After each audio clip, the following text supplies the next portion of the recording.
ngayato ongengisi banzela nanganyoso yopesi ngai tina na miso bato. Bien-aimés dans le Seigneur, nous nous saluons au nom puissant de Jésus. Nous, c'est l'apôtre Marcel Momat. Nous sommes dans notre tranche évangélique sur notre chaîne YouTube. Soyez bénis, vous qui êtes nombreux.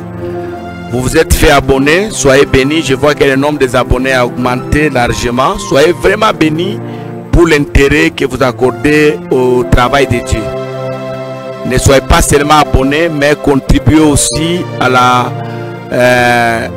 la mission de propager l'évangile. Nous devons tous annoncer la bonne nouvelle. C'est ça le travail que Dieu nous a donné. Moi, j'ai la grâce de prêcher. Peut-être vous n'êtes pas appelé à prêcher comme moi je prêche. Peut-être vous n'avez pas le temps. Peut-être vous n'avez pas l'accès sur les réseaux sociaux. Mais vous pouvez quand même contribuer à ce que l'évangile puisse aller de l'avant. Par un moyen simple, partager nos vidéos.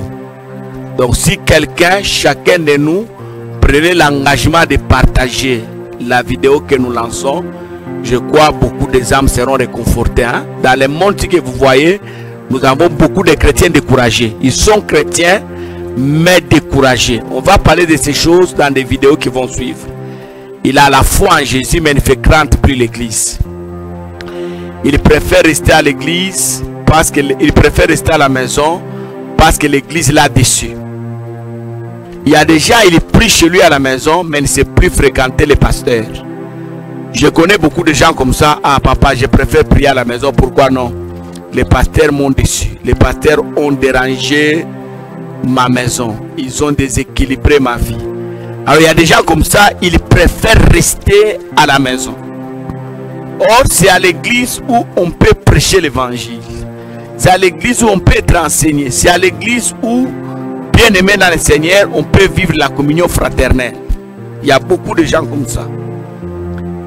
Alors quand on s'engage tous dans cette œuvre, moi je prêche, l'autre prêche, je reçois les messages, nous partageons. On peut relever la foi des faibles. Le monde est rempli de beaucoup de chrétiens faibles. Vous savez, vous en tant que chrétien, il y a des choses que toi tu peux supporter que les autres chrétiens ne peuvent jamais supporter. Par exemple, toi tu peux supporter de voir un pasteur ivre. Mais il y a d'autres chrétiens, les jours qui verront un pasteur ivre, il abandonne la foi. Il ne peut jamais croire dans ce pasteur-là. Terminé. Parce qu'il a été scandalisé. C'est pourquoi nous disons toujours que le scandale est plus fort que le péché. Hein? Le scandale est plus fort. Et Jésus lui-même dit, malheur à celui qui sera un scandale. Donc bien aimé dans le Seigneur, parfois il faut être souple hein, de la manière dont nous vivons sur cette terre. Donc partageons les vidéos et regardez les gens de ce monde. Ils nous ont vraiment dépassés. Et ça c'est le travail du diable. Hein? Et leurs histoires là, ils partagent. Ils ne se gênent pas de partager les insanités. Quand on tue les gens, ils partagent des vidéos, bien aimés dans le Seigneur. Ils partagent des vidéos des hommes nus. Hein? On a attrapé quelqu'un là, dans l'adultère. Lui, il prend le courage de partager. Même si c'est son père, il partage, il est à l'aise. Bien aimé dans le Seigneur. On est en train de brûler quelqu'un. Hein? On a tamponné quelqu'un. On l'a vraiment détruit, bien aimé, comme la viande hachée. Tu vas voir quelqu'un avec son téléphone, l'Android. Il prend les images, il partage. Et ça part vite, hein, parce que ces gens-là, c'est un réseau. Le diable a vraiment un réseau qui a atteint, bien aimé dans le Seigneur, des frontières. Vous n'avez pas idée. Nous, les chrétiens, réveillons-nous aussi, partageons l'évangile, car il n'y a que l'évangile qui peut sauver. Donc, moi je prêche, vous recevez la vidéo, visualisez, après avoir visualisé, partagez. Et si vous recevez la vidéo, bien aimé dans le Seigneur, vous êtes chrétien, non? Si vous recevez la vidéo, qu'est-ce qu'il faut faire? Abonnez-vous. Abonnez-vous. Cliquez là où c'est écrit abonner. Vous vous abonnez. Hein? Vous pouvez même cliquer votre cloche de notification. Si vous cliquez ça, la vidéo qui va venir là, quand nous allons la lancer, vous allez la recevoir sans qu'on vous la partage. Hein? Vous allez voir sur votre téléphone l'icône là de YouTube là, vous allez voir il y a un, c'est-à-dire vous avez reçu un message. Si vous cliquez là-bas, c'est la vidéo. Bien aimé dans le Seigneur, que Dieu vous bénisse. Je voulais d'abord vous encourager, vous qui demeurez dans les choses de Dieu. Hein? Il y a des gens qui ont donné la vie à Jésus les mêmes jours que vous, mais ils ont déjà abandonné la foi. Je vous dis la vérité. Il y a même des pasteurs qui ont prêché l'évangile avec force, avec puissance. Ils sont rentrés dans le monde, ils sont devenus des ivrognes, vous n'avez pas d'idée. Il y a des gens aussi qui ont servi Dieu. À un certain moment, les choses les ont compliquées. Ils ont commencé à mélanger. Il est un pied dans le Seigneur, un pied dans le monde. Mais vous avez été un modèle. Depuis que vous êtes entré dans les choses de Dieu, on sent que vous vous perfectionnez chaque jour. Même la famille rend un témoignage pour vous. Quand on vient vous chercher chez vous, on dit, est-ce que tel est là? On dit, le pasteur là, il est déjà parti. On commence même à vous appeler pasteur. Même oublier de vos amis là, on dit, c'est lui le pasteur, hein, c'est lui la servante de Dieu. Donc vous êtes vraiment un modèle. Bien aimé dans le Seigneur. Même quand vous avez des problèmes en famille, on dit, attendons quand l'autre va venir. Quand le pasteur va venir, on va assurément trouver une solution. Donc je voudrais vous encourager, parce que votre témoignage, c'est comme le témoignage de la Gaïs. Quand Jean dit, j'ai appris ce que les frères sont venus me dire quand ils sont venus de chez vous là. Ils ont trouvé que tu gardes un bon témoignage. Un chrétien doit garder un bon témoignage. C'est pourquoi aujourd'hui, je voulais qu'on parle de ceci. La foi en Jésus me rend différent des autres. Je suis différent des autres. Je suis un modèle. Je deviens un exemple. Je ne suis pas comme eux. Comme quelqu'un avait chanté, il avait dit ceci, bien aimé dans le Seigneur. Si dans votre pays, on apprend aux gens d'être des voleurs, d'être des impudiques, toi, enfant de Dieu, fais attention. Et j'ai tiré ce texte-là dans le livre de 2 Corinthiens, chapitre 5, le verset 17. Si quelqu'un est en Christ, il est devenu une nouvelle créature. Les choses anciennes sont passées. Voici toute chose est devenue nouvelle. Nous sommes des modèles. Comme un prédicateur a dit, si Jésus est le même hier, aujourd'hui, à jamais, nous les chrétiens n'est pas les mêmes. Nous changeons chaque jour.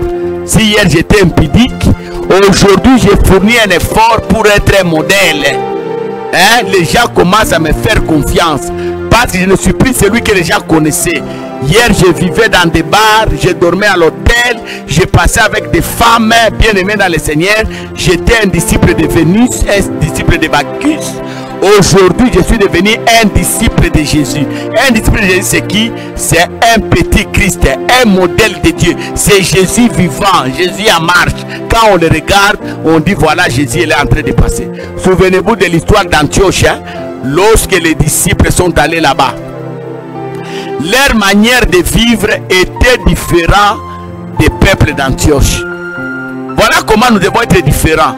Nous les Congolais de la RDC, les Congolais chrétiens, nous devons être différents des Congolais païens. Nous les pasteurs chrétiens, nous devons être différents des pasteurs païens. Si nous les chrétiens, nous devons prêcher l'amour, ne nous occupons pas des autres qui prêchent la division, le tribalisme.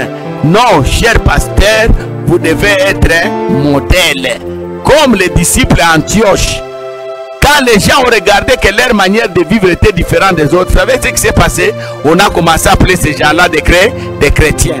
Ils étaient des disciples, mais à partir de ce jour-là, on a dit non, non, ça, ce sont des chrétiens, des petits Christ. Leur manière de vivre, c'est la manière de leur maître. La foi en Jésus me rend différent des autres. La foi en Jésus ne m'amène pas seulement à l'église, ne m'amène pas seulement à donner les offrandes, ne m'amène pas seulement à porter la Bible, à me faire baptiser. Moi-même aussi, je dois être un témoignage. Les œuvres de la chair doivent disparaître et je dois porter les œuvres de la vie. Je suis un modèle. Si je suis un chrétien, les gens doivent me faire plus confiance, plus que même la banque. Les gens auront peur de déposer l'argent à la banque, ils viennent déposer chez moi parce qu'ils savent que chez lui là, tel que vous aviez donné, tel que vous allez trouver. Il est vraiment un modèle. Même si on vous voit en train de parler avec une femme d'autrui, les gens n'auront pas peur. On dira que la personne que vous voyez là, c'est un ange vivant. Il est modèle. La foi en Jésus me fait différent des autres. J'insiste, hein, si Jésus est le même hier, aujourd'hui, à jamais, moi et toi, chaque jour nous devons nous convertir. J'ai accepté Jésus dans ma vie comme Seigneur et Sauveur, mais je dois vivre la transformation chaque jour. Les écailles doivent tomber. Les vieils hommes, la vieille nature là, la nature pécheresse, la nature que j'avais, ça doit disparaître. Ça doit disparaître parce que la foi en Jésus m'amène au perfectionnement chaque jour. Si je suis un dirigeant politique, si je suis un ministre, un député, un gouverneur, si j'ai la foi en Jésus, ma gestion doit être contraire à la gestion des autres. Si je suis un père de famille, je dois être un père modèle. Si je suis une mère de famille, je dois être une mère modèle. Bien aimé dans le Seigneur. Si je chante, j'ai la foi en Jésus, je dois être un chanteur modèle. Bien aimé, je ne dois pas seulement chanter les cantiques de Dieu, mais moi-même je dois porter les cantiques de Dieu à moi. Je ne dois pas seulement dire des choses, mais je dois moi-même refléter les choses que je suis en train de dire. Parce que la foi en Jésus me rend modèle. Vous savez, lorsque les justes se multiplient, la Bible dit que le pays sera dans la joie. Même dans nos familles. Lorsque le nombre de justes se multiplie, hein, la sorcellerie va disparaître, les mensonges vont disparaître. Vous savez, il y aura la paix, il y aura la joie. On va sentir le vent céleste dans nos vies et dans nos maisons. Mais pour arriver à ça, bien aimé dans le Seigneur, nous devons vivre pour nous convertir. Nous ne devons pas vivre pour demeurer dans nos faiblesses. Voilà le message que je voulais vous apporter. 2 Corinthiens chapitre 5 verset 17. Ceux qui sont en Jésus, nous sommes devenus de nouvelles créatures. Les choses anciennes sont passées. Et j'ajoute, les choses anciennes sont rapidement passées. Et voici toutes choses devenues nouvelles. J'aimerais que vous reteniez ça. Je dois être un sacrifice vivant et agréable et saint. Un modèle pour les autres. Un modèle. Quand les gens me voient, ils veulent devenir comme moi. Quand les gens me voient, c'est le nom de Dieu qui est glorifié. Quand les gens me voient, ils cherchent à savoir qui a transformé ma vie. Ils viennent là où je suis. La foi en Jésus me rend modèle. Que Dieu te bénisse. Apôtre Marcel Momat, Église évangélique Mancaché, ministère de vie. N'oubliez pas de t'abonner. Si tu es déjà abonné, active la barre de notification. Si tu as déjà activé, n'oublie pas de partager la vidéo. J'insiste beaucoup. Regarde dans ton téléphone, il y a des noms que tu as qui ne sont pas dans mon téléphone. Donc si je te partage toi, c'est pour que tu continues avec le travail, là, continue à partager dans ta famille, dans tes amis. Même si tu as un ennemi avec qui tu ne parles pas, continue à lui larguer les vidéos, ça peut vous réconcilier un jour. Que Dieu vous bénisse et que Dieu vous essuie les larmes. Vous qui êtes restés fermes dans les choses de Dieu, que le Dieu de la Bible vous récompense. Au nom de Jésus, Amen.